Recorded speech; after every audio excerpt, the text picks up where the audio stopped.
Got cabbage at home? Then make this delicious recipe right now. To start today's recipe, I'll cut half a cabbage into thin strips. Once it's cut, I place everything in a glass dish. This recipe is amazing. The result will surprise you.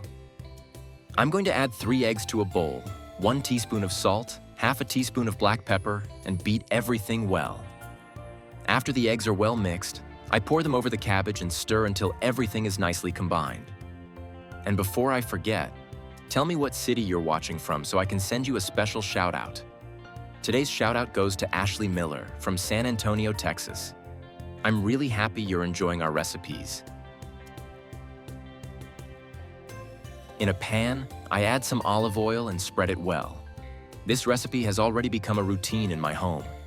And I'm sure once you try it, it'll become part of your routine too. Now I bring the cabbage mixture into the pan. I cover the pan and let it cook for 10 minutes. After that, I uncover it and, using a plate, flip my omelet.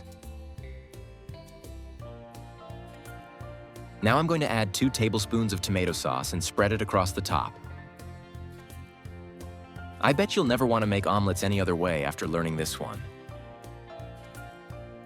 I'm sure this recipe will surprise you and your whole family.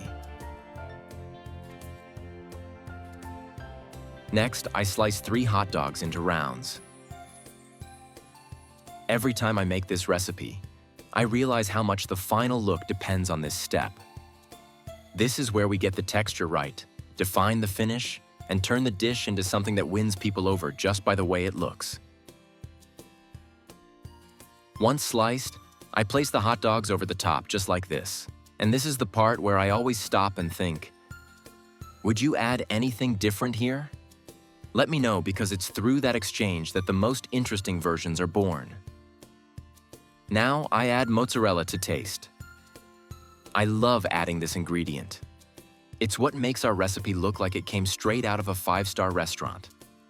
Next, I add parsley to taste and let it cook for another 5 minutes on low heat.